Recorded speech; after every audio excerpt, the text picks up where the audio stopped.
Hello guys, magandang buhay. Ayan, eto, meron na naman tayong ipiplex na 1 peso. Ayan to, Dr. Jose Rizal. Lalo na sa mga batang 80s saka 90s yan. Ito, karelate nito. 1 peso. Ayan. 1982.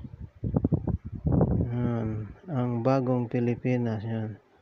Bangko Sentral ng Pilipinas. Yan, 1982. 1 peso. Yan, bago pa rin. Bagong-bago pang 1 peso natin. Yan. Maganda pa. Yan, Jose Rizal. 1 peso. Ganda pa.